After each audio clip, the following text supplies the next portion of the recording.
Boom! Tony Johnson here with the new and improved 21 Report. Here with my good friend Tony Bruno. He's been helping out with the event once again, helping out with the show. Doing a great job. Tony, how you doing? Good, Anthony. How are you? Or should I say Tony? Tony, today I'm Tony. Yeah, thanks, man. Appreciate being here. Yeah.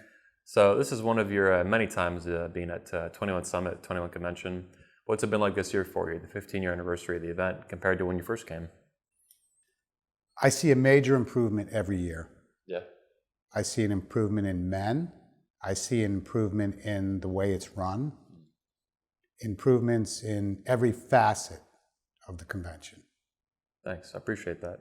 You've been a part of that team, man. You started out as kind of like, a volunteer, just helping out a little bits. Every year that's gone by, you've gotten more involved as a senior volunteer, I call you at this point. Mm-hmm. And I appreciate it, man. What you do is integral to what we do. Scheduling, logistics, moving people around, things much, all kinds of stage makeup, all kinds of pretty useful stuff we need. And I appreciate it big time, man. So you've been at the event here. What's it been like this year specifically? Or again, what's it like being at this event, being around a lot of men that share our values? I think it's something that every man needs to experience, without a doubt. I think there should be 2,000 men at this event. Yeah. I think that what you've brought to men is something that nobody else has. Created an event exclusively, originally for men. Now we've added women to the 22 convention. Mm-hmm. But as far as men goes, I don't think there's anything else in the world that you can get this type of value from. Because when I speak to guys that are attendees, every single guy says they want to come back. They can't wait till next year. They want to bring a friend. But I think the event has kind of morphed into I'll say an event of positivity. I think there's a buzz when you're here that you get nowhere else. Yeah, buzz is a good way to put it. It's an energy, like Pat Stedman might say, right? Our chakras are aligned, Pat. Maybe Pat's probably watching later. So this is your first year doing interviewing and hosting, in part along with Will Spencer, the 21 Report, the show we're on now that I'm hosting. How'd that go? That's a pretty unique experience, and it's a much higher role than even being a senior volunteer. Mm-hmm. You're part of the talent now. How'd that go, and what were some of your favorite interviews? Well, it was new for me. Yeah. Doing a YouTube channel is quite different than this type of interaction, so it was new for me. You've had a lot of experience though this year. You do a lot of interviews. Yeah. This is a different dynamic though than speaking on a screen, or from my kitchen table or from my living room. So it's a little bit different. But we'll say Steve the Dean, like you said, popped my cherry. Okay. But I know Steve, so I felt comfortable. Yeah. It was at first maybe a little awkward for me because I wasn't used to it, but I think interviewing Jesse and Coach Greg was a lot of fun for me. You interviewed the Black Manosphere. Yes, apparently. Yes, I did. O'Shea, you watching? She watching, man. Yeah. Who else did you interview? Anyone else? I interviewed John Anthony Lifestyle and Alex Playing with Fire. Oh, cool. So, about half a dozen then. Yeah, nice. Mm-hmm. Good shit. Yeah. What do you think about the events this year in particular, the speeches? Like obviously you're like me, busy as hell. Mm-hmm. People don't see the main year behind the scenes or grabbing people, doing this, running around. But you still see some of the speeches. Mm-hmm. What were some of your favorite speeches at 21 Convention? The room you were in the most, I believe. Well, my favorite speech was yours. Yeah? Thanks, man. Fuck yeah, I appreciate that, man. Without a doubt, it had the most energy, I think. Yeah. But that's Tony Johnson. Yeah. I went all out on that one. I appreciate that, man. Yeah. I did watch Jesse, of course, which at 21. Yeah. Okay. Jesse's always amazing. Of course, Michael Foster, I think, is an incredible speaker. Yes, I think Michael Foster he's one of the guys that really can relate to men. Yes. Obviously, fathers, guys that want families, guys that have families. Mm-hmm. Coach Greg, of course, high energy. His meat thing I saw in there, right? Yeah. I think it was protect your meat. I didn't know what that was. I just saw it when I was walking out. I'm like, what the fuck? Yeah. Like, whatever. It was cool. Right? It was really good. Yeah. But, I get a few minutes of each speech when I'm here. So, But yeah, there's a lot of energy in the room, is what I noticed too. Yeah. So It's been a good year, man, and I'm really glad you were here. Did you get to see any of the talks in the Patriarch or the 22? You're bouncing up like me. I'm bouncing in and out. You see any of those? yeah, I did watch. I can't remember who I watched in 22. I'm moving so fast, so Yeah. Was it a man or a woman? I didn't watch any women. So We had a couple birthing persons speak, as you know. Yeah. So, but yeah, I don't remember who I watched in 22. That's all right. So. Yeah, it could be one of the guys. Yeah, Socrates or Ken Curry, Jay Vincent. You know, there's a lot of them. Each event had like 10 to 15 speakers, or probably more like 12 to 17. But yeah, it's complicated. Yeah. Mm-hmm. What are you looking forward to most next year at 21 Summit? I'm gonna make upgrades where I can, change it. Like you, I'm a business owner. I'm always looking to improve my product, improve what I do. What are you looking forward to next year? Anything in particular? I'm looking forward to more attendees. Yeah. Is what I would like to see. Yeah. Because I think men and women are missing out in a big way if they're not here. Yep. Again, I'm behind the scenes now. Yeah. And being behind the scenes, I get a lot of reaction from guys. A lot of guys tell me, they talk to me because I'll ask them, what's your experience like here? And they're very candid with you. Yeah. And it's always so positive. There was a couple guys, I think, from Texas that were just so excited to be here. Yeah. And I don't remember how they found the 21 convention, but they will be back next year. Yeah. So it's just a positive event for men. Yeah. And of course for women now. Yeah. Yeah, the fathers, the men, the women. We've got to get the females, the birthing persons, the non-birthing persons. I don't want to call the fathers. There's a new name I saw recently for that. It was a stupid name. Like a woman, that stupid bullshit, They had another, I'll think of it. It's like a sperm, I don't know, some dumb shit. We'll find it. Yeah, what a wild year, man. Damn, I had another question, brain fried, I wanted to ask you on that. Oh yeah, the frauds. Let's talk about the frauds. I hate the frauds, as you know. Yeah. My speech focused heavily on roasting the frauds with a flamethrower. I was just like you saw, I just went nonstop. But we seen like in my speech though, like you said you liked it a lot. I flat out said, this year the manosphere has been rocked by a series of scandals and exposés and just real frauds. Like at some point, it's not even fraud; it's theft. So, what are your thoughts on how the manosphere has been rocked by scandals and these frauds that fuck old fat women, all this gross shit, the Sharp Mama, the Sharp Dusa? Those are some of my favorites I like making fun of. But what are your thoughts on that from like a conceptual standpoint? I find that when you say fraud, to me a fraud is somebody who isn't congruent. Okay, if you're teaching me something or you want to show a man something, say you're a dating coach. You're teaching a guy to meet a woman, okay?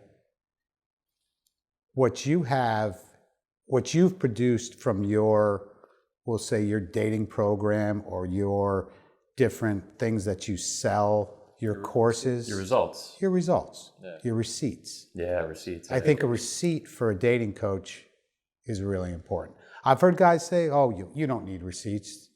Yeah, you need receipts. Yeah, those are fake, a lot of the time. That's the reason they don't have receipts, because they're fake. They just make up excuses like, the dog ate my lunch, my homework, or whatever the fuck. The biggest thing I don't like about, we'll say the frauds of the manosphere, is the way that they can take advantage of a weak man. Wounded men, weak men. Out of divorces. Out of a divorce, out of a breakup. Yeah. They're easy prey. They're an easy target. They're an easy mark. Yeah. They're ready to give money to somebody that they're expecting help. And I think a fraud, okay, let me put it this way. When I look at a content creator or somebody who is trying to genuinely help men, I look for a net positive. Yeah. And on a lot of these fraud guys, I see net negative. Yeah. So they're not only not helping men, they're actually hurting them, you're saying. Yeah, it's sick. It's a loop. It's a trauma loop, I call it. Yeah. A trauma loop is, once you get in this loop, we want you in this corner, we want you in this circle. Yep. When you leave this circle, like I did, you're now the bad guy. You got shamed. You got attacked. Now you're the bad guy. Yeah. It's almost like they want to make them these little fat hamsters and then put them on a wheel that makes them money. And that look like Patreon and all this other crap they buy and stuff. It really is like it's predatory. And it's scammy and it's scummy, and it even gets worse, I think, sometimes than the typical scammers, because then, like, I was talking with Will about the cult of personality, which is kind of like the next level fraud, because now it's not just like scumbag lying, now it's like this weird mind control shit. Like you're saying, that's how they get them on that loop. Maybe that's what the trauma loop does, is it builds this up, this whole sick cycle. It's like some freak saying you're killing your idol. Yeah. And I had a freak say I was killing my idol. Yeah. Yeah. They're saving lives, man. Yeah, it's all codependent. It's really... Now, I never take away the fact that somebody is saving lives, and we've talked about this before. I think that word, the phrase saving men's lives, or I'm saving a man's life, what I want to say to men is, how about say to a guy, you didn't save my life? I mean, legitimately, if you were pulled from a noose, or from, like my one buddy says, the wrist knife, that's saving a man's life. But if you're out there now, think about the validation you're giving this guy when you say that. Is it legitimate? Maybe change it to, you've changed my life. Yeah, or you've helped me change my life. Yeah, what's wrong with changing lives? Yeah, like or that seems you've helped me make a pivot. Yeah, exactly. But what happens is, I think in the manosphere, a lot of these guys in this umbrella, is that both ends of the content creator and the content consumer live off validation from each other. Yeah. The consumers want the hearts, right, on YouTube and other platforms, a little heart and a little like, and they share it, yeah. Super chats are the epitome of this, right? Yeah. Yeah. It's a big deal, though, to a guy that doesn't know one of his heroes or to get that like. But a lot of guys will, and it's nothing against the guys, a lot of guys will say something to see that I got a like from this guy. I got a like from that guy. But it's attention-seeking and it's validation. attention-seeking validation. It reminds me a lot of like strippers and hookers and shit that like prey on men, particularly men who just got out of a breakup. They prey on those dudes because they know they can get more money out of them. They're in an exploitative position, or a weakened position. I'll get more money out of them. Now we talk about, you always hear feminine energy. There's your feminine energy. Oh, fuck yeah. Feminine energy is not conflict. And they're all the guys who say it because they're projecting what they actually feel inside, which is they're effeminate, beta male, pussy ass fucking losers, basically, to put it nicely. To put it nicely. I don't like these people. They're scum. I'm glad there's men like you around in the manosphere. I think I said this in a newsletter, and there's an attendee, by the way, who read that newsletter I wrote about you, and he like personally thanked me for writing it. He was like very specific like about the newsletter. I was like, oh, fuck, thanks, man. I appreciate that. It was about you, though. It was about how guys like you and Socrates are very similar, and you're the real base of the manosphere for a long, long time. Not the content creators, not even guys like me, right? It's men like you who are basically want to mentor because the community helped you in some way. Then you want to give back, and it's pro bono. It doesn't mean there's not room for commercial operators who are legit, receipts, they work their ass off, they're professional, whatever, right? A little biased myself, I run a commercial operation, but also has a very free to the world nature. I want to help the community. But guys like you and Soc, you don't have a commercial enterprise at all. It's hard, Socrates, I've seen Socrates turn down money. Guys can give you money by what? Buying soap. Like, this is not, you have a real job, you have a real business, you're an entrepreneur. And for you though, it's the meaning and the value of the men and the community and the mentorship that matters. And that's awesome. This community needs a lot more of that and a lot less of these fat frauds who fuck old fat women. Sick of that shit. Yeah, no fat women, no Ninja Turtles. I think a good thing in the manosphere in this umbrella, and I say this a lot, I have a small YouTube channel. Yeah. But I don't give advice. A lot of guys, when they're in a tough place, they get advice. And a lot of times it's the wrong advice. Sometimes it can be good. But what men need is support, not advice. Those are two different things. Support so they can help themselves. Yeah. Rather than this, I'm going to help, I'm going to save you. It's like, no, man, I'm going to help you. Your channel, you reminded me, it's the Grassroots Manosphere, the small channels. Another guy's like that War Room guy. I forget his name. I don't even know if I know his name. But his channel's a lot like yours. It's got a couple thousand subscribers, but he's independent like you. He has a real job, does real work, whatever, right? But then he just spits fucking fire like you on his channel. And it doesn't have 100,000 subscribers, but it doesn't need to. It doesn't matter. Because it's about the issues and the mentorship and all these other, and the men themselves. It's about the community, not, Patreon and super chats. That's fucking hooker bullshit. That's what I really how I think of it.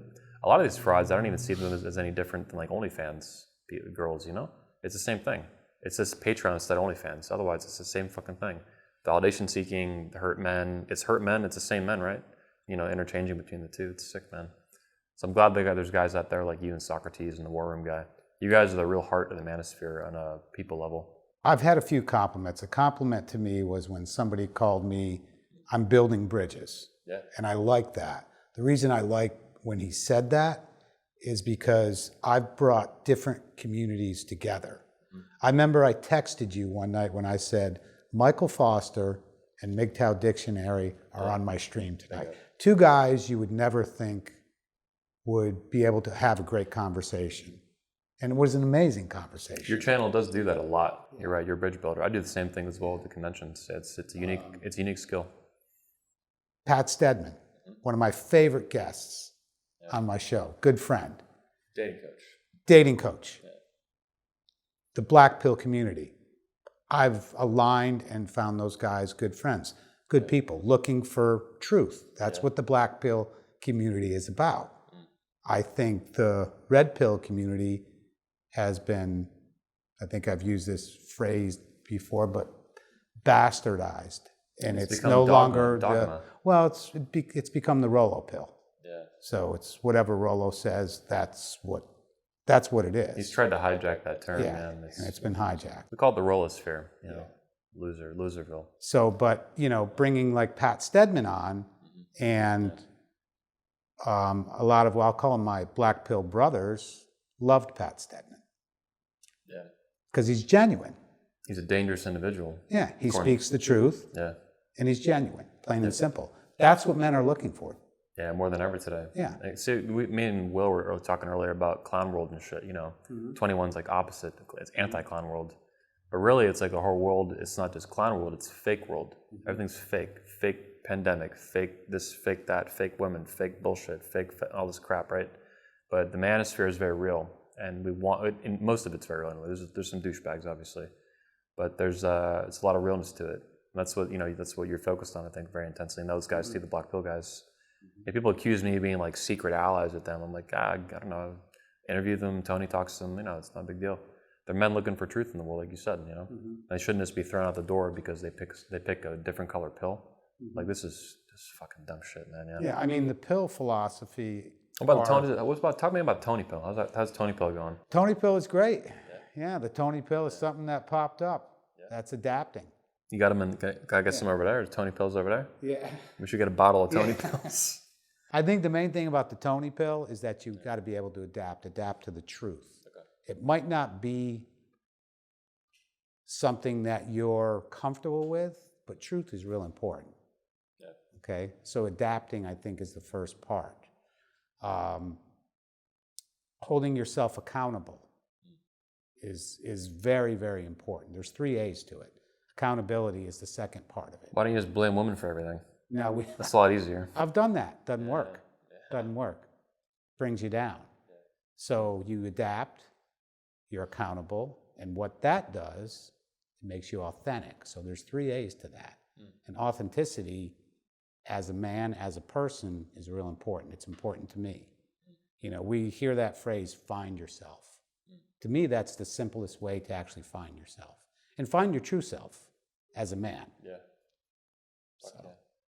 Well, I'm going to wrap this up, Tony. I'm going for a little bit over time here.